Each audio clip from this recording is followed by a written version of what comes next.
بسم اللہ الرحمن الرحیم۔ نبی صلی اللہ علیہ وآلہ وسلم کی نصیحت۔ رسول اللہ صلی اللہ علیہ وآلہ وسلم نے فرمایا، تم عورتوں سے صرف ان کے حسن و جمال کی وجہ سے شادی نہ کرو، کیونکہ حسن و جمال ختم ہونے والا ہے، اور نہ ہی ان کی مالداری کی وجہ سے شادی کرو۔ ممکن ہے یہ مالداری ان کو نافرمانی میں مبتلا کر دے، البتہ ان سے دینداری کی بنیاد پر شادی کرو۔ رسول اللہ صلی اللہ علیہ وآلہ وسلم نے فرمایا کہ اللہ تعالیٰ فرماتا ہے، میں نے آپ کی امت پر 5 نمازیں فرض کی ہیں، اور اس بات کا عہد کر لیا ہے کہ جو شخص ان 5 نمازوں کو وقت پر پابندی سے ادا کرے گا تو اس کو جنت میں داخل کر دوں گا، اور جو اسے پابندی سے ادا نہیں کرے گا تو اس کے لیے میرے پاس کوئی عہد نہیں۔ تسبیح فاطمی کی فضیلت۔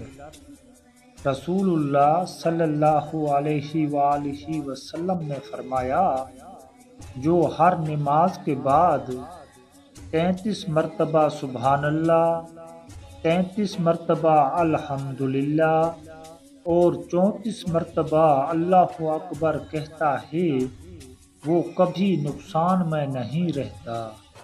4 بنیادی فرض چیزیں۔ رسول اللہ صلی اللہ علیہ وآلہ وسلم نے ارشاد فرمایا، 4 بنیادی چیزیں اللہ تعالیٰ نے اسلام میں فرض کی ہیں، جس نے ان میں سے 3 پر عمل کیا اور ایک کو بھی چھوڑ دیا، تب بھی وہ اسے کوئی فائدہ نہیں دے گی جب تک کہ وہ ان 4 پر عمل نہ کر لے، اور وہ یہ ہیں: نماز، زکوٰۃ، روزہ، حج بیت اللہ۔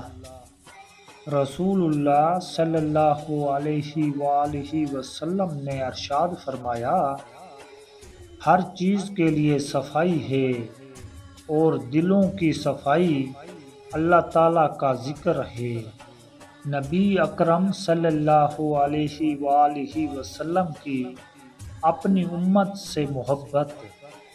حضرت ابو ہریرہ رضی اللہ تعالی عنہ سے روایت ہے کہ رسول اللہ صلی اللہ علیہ وآلہ وسلم نے فرمایا، ہر نبی کو ایک دعا حاصل ہوتی ہے جو قبول کی جاتی ہے، اور میں چاہتا ہوں کہ میں اپنی دعا کو آخرت میں اپنی امت کی شفاعت کے لیے محفوظ رکھوں۔ حضرت ابو ہریرہ رضی اللہ تعالی عنہ سے روایت ہے کہ رسول اللہ صلی اللہ علیہ وآلہ وسلم نے ارشاد فرمایا، قیامت کے دن میری شفاعت کا سب سے زیادہ حقدار وہ ہوگا جو سچے دل سے لا الہ الا اللہ کہے گا۔ سنت ذریعہ نجات۔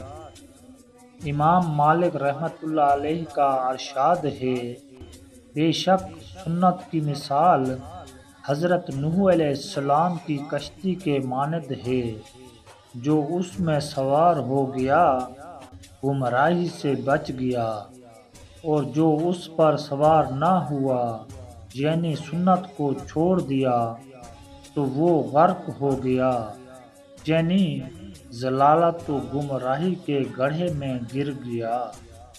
رسول اللہ صلی اللہ علیہ وآلہ وسلم نے ارشاد فرمایا، اپنی اولاد اور اپنے اموال کے لیے بد دعا نہ کرو، کہیں ایسا نہ ہو کہ تم کسی ایسی گھڑی میں اللہ سے دعا کر بیٹھو جس میں وہ دعا قبول ہو جاتی ہے۔ رسول اللہ صلی اللہ علیہ وآلہ وسلم نے ارشاد فرمایا، جب تم سونے لگو تو آیت الکرسی پڑھ لیا کرو۔ اللہ کی طرف سے ایک فرشتہ نگہبان مقرر ہو جائے گا اور صبح کے ہونے تک شیطان تمہارے پاس نہیں آئے گا۔